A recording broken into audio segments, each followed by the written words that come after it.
இருக்கிறதுலயே ரொம்ப ரொம்ப கடினமான பல பரீட்சை இப்ப நீங்க செய்ய போறது. இதோட முடிவுல ஒண்ணு நீங்க பார்த்திபனா மாறிடுவீங்க, அப்படி இல்லைன்னா நீங்க இறந்துருவீங்க.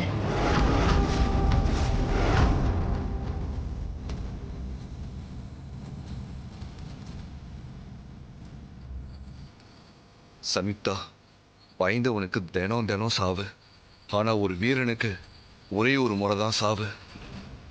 என்னோட ராணிக்காகவும் அவ வயிற்றுல வளர குழந்தைக்காகவும் என் உயிரே போனாலும் அதை பத்தி நான் கவலைப்பட மாட்டேன்.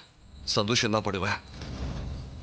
என்ன ஆனாலும் சரி, நான் முன்னாடி எடுத்து வச்ச காலை பின்னாடி எடுத்து வைக்க மாட்டேன். இப்ப நான் என்ன செய்யணும்னு சொல்லுங்க. உயிரோட இருக்கும் போதே ஜீவ சமாதியின யோகிகளோட உடம்புல இருந்து 10 வித வாயுக்கள் எப்பவுமே வெளியே வராது. அதுக்கு காரணம் தனஞ்சயன் அப்படிங்கிற வாயு.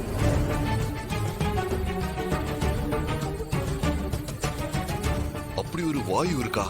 தாயோட கர்ப்பத்துல இருக்கிற சிசுவை வெளியே தள்ள தசவித வாயுக்கள்ல தனஞ்சய வாயுவை தவிர மத்த வாயுக்கள் எல்லாமே சாகும் போது பிராணனோட சேர்ந்து உடனே வெளியே வந்துரும்.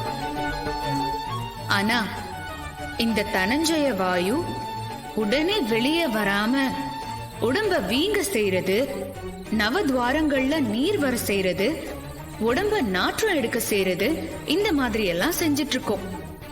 இறந்து போனவங்க மண்ணுக்குள்ள புதைஞ்சதுக்கு அப்புறம் அவங்களோட உடம்ப மண்ணோட மண்ணா மக்க செஞ்சதுக்கு அப்புறம் தான் ஒரு மனிதனோட உடல்ல இருந்து தனஞ்சய வாயு வெளியே வரும்.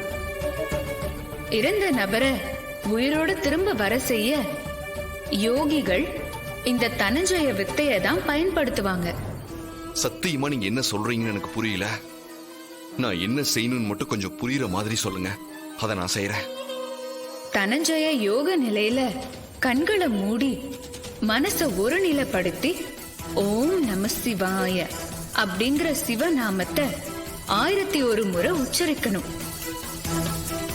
இந்த மந்திரத்தை உச்சரிக்க ஆரம்பிச்சிட்டீங்கன்னா எக்காரணத்து கொண்டும், ஏன் உயிரே போற அளவுக்கு பிரச்சனை வந்தாலும் பாதியில நிறுத்தக்கூடாது. அது முழுசா 1001 தடவை சொல்லி முடிக்கிற வரைக்கும் கண்களை திறக்கவும் கூடாது.